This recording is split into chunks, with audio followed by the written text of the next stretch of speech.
or buy one get one, yung tickets, ganyan. Oo, yun yung mga nababalitaan natin. At ito nga latest din sa Edmonton. Giveaway alert. Yan. Ayan, nakalagay dyan. Giveaway pounds. Oo, ayan o. Daming mechanics para makakuha ng mga libreng tickets. So everyday, mamimigay sila ng 10 tickets. Mahina nga, kuya. Uy, Hindi naman. pwede namang promo, di ba? Naku, mga Noy, bakit ka magpo-promo kung malakas? Paano kung limbawang may sponsor? Oo nga. Tapos part nung kanyang deal na, sige, magsisponsor ako, pero kailangan may ganito. Mamigay kayo ng tickets. O kaya may proof of purchase or ano, or baka mamaya yung sponsor yung tickets na yung binili na tapos yun yung pinapamigay niya, di ba? Correct. Naman, Noy, bakit 10 tickets? Pwede naman 2 tickets everyday. Bakit ba kami nag-explain sa'yo, Mena? Sana namasukan kang staff doon. Or marketing ka.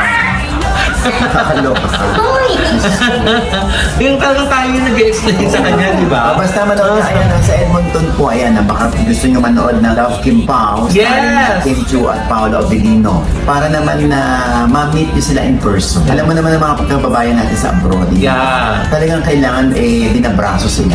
Oo. Para sila manood. Gusto nila inilalambing din sila. Oo. Para manood. Tsaka mas maganda, sa mga Pinoy stores o Pinoy restaurants, nakapaski lahat yung mga posters. Tama.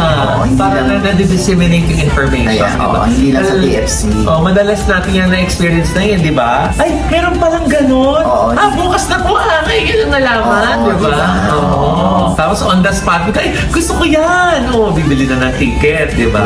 Kaya bili na kayo ng tickets, ha? Yes! kung kuya ko ang bibili yan. Oh. Kung may promo ng 10 tickets everyday na pamimigay, ginagantay na lang sila manalo, kuya. Ay, maghihintay ka pa manalo. Sayang naman, di ba? Naloloka ko. Di ba si Josa to di? Kuya, Oo. si Diyosa. Oo nga.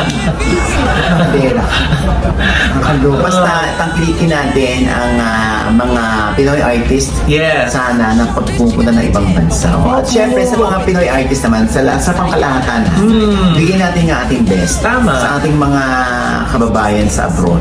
Pag nag-show tayo, maganda rin na hindi tayo nanunumplada, nanunumplado, di ba? Correct. Lahat ngingitian natin kasi bihira nga lang kayong makita ng mga kababayan natin. Sabik sila, di ba? Lahat. Yun din sa mga artist na yun na nagpa-perform abroad, yung marketing efforts ng mga producers, di Correct. ba? Tsaka alam mo, pag tayo iniimbita or para mag-show, huwag na tayong marami pang entourage na sinasama. Kasi nalulugi ang mga producer sa ganyan na. Ganyan, no? Ay, hindi na ako magbabanggit. Pero generally speaking, yun na lang ito kayo po. Sa lahat ng gusto mag-show sa abroad, huwag tayong mag-demand, huwag tayong demanding na ganito yung bilang ng tao na mag-abroad. Tapos, So ang video po na inyong napanood mula kay Miss OG Diaz Showbiz Updates at ilan sa lamang sa mga intriga na kumakalat po sa online, no, na parang sinasabi po dito na pinatutunayan nila na ang concert po ng Kim Pao pinamimigay lang daw ng libre yung kanilang mga tickets, 'di ba? So yun po yung ilan sa mga isyong kumakalat, pero base po sa ulat ni Mr. OG Diaz, ito po ay bali po ang nangyari. Ang Kim Pao po kasi sobrang laki ng kanilang fan base, no? Sobrang dami pong mga talagang nagmamahal sa Kim Pao. Hindi lang dito sa Pilipinas, maging abroad. So iba't ibang mga netizen at iba't ibang mga celebrity at iba't ibang mga katayuan sa buhay yung umusuporta sa kanila. So nagkaroon po ng issue na parang bakit daw pinamimigay at binibenta ng buy one take one yung kanilang mga tickets. So base po sa research at base rin po sa paglilinaw ni Mr. OG Diaz, sinabi niya na meron pong isang mayaman na parang isang fan, no? Ito po yung pinaka-clear doon po sa issue at sa impormasyon na nasagap po natin tungkol dyan. Meron po kasing mayaman na parang supporters po ang Kim Pao. Ngayon, dahil po sa kanyang pagmamahal para kay Kim at Paolo, ang ginawa niya po, binili niya yung marami, bumili siya ng napakaraming mga ticket online bilang pagmamahal dun po kay Kim at saka kay Paolo. So dahil dito, dahil po mahal niya nga ito, may tendency na it's either bebenta niya yon para mabili ng ma-avail ng mga taong less fortunate dun po sa abroad, diba? Para mas mabili ng mas mura. Binibenta niya ng buy one take one. Meron din naman ipinamimigay niya.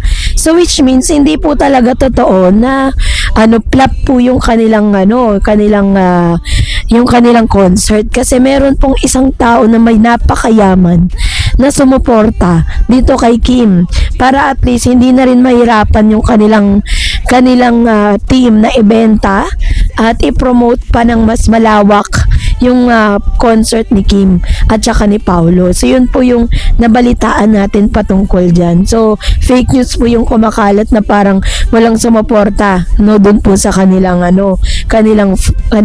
concert sa Canada.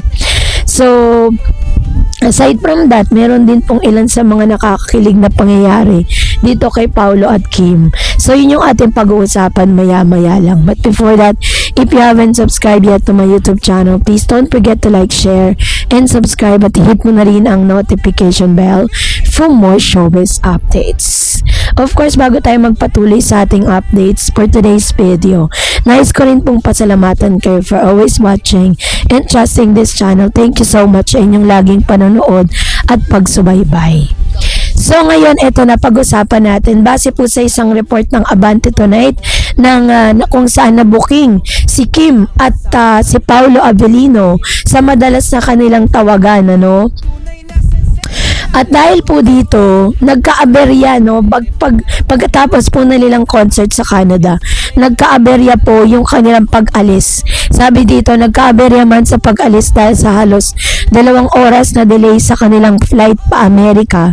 Naging mainit naman ang pagtanggap ng Kim Paulandia kina Kim Chu at Paulo Avellino. Sa airport pa lang dinumog na agad ang dalawa ng iba't ibang fandom. Ang unang stop ng kanilang Love Kim Pao World Tour ay sa Redwood City. At in fairness, punong-puno ang venue.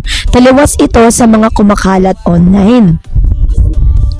So, base po dito, in fairness, punong-puno ang venue, taliwas ito sa mga kumakalat na mga balita online, na talaga namang mga fake news talaga, na nagkaroon pa raw ng buy one take one na ticket promo. Mas lalong ikinatuwa ng mga fans ang level up na kilig natin ng Kim Pao sa kanilang performance. Sa show na tanong ang dalawa kung sino ang mas madalas tumawag sa isa't isa.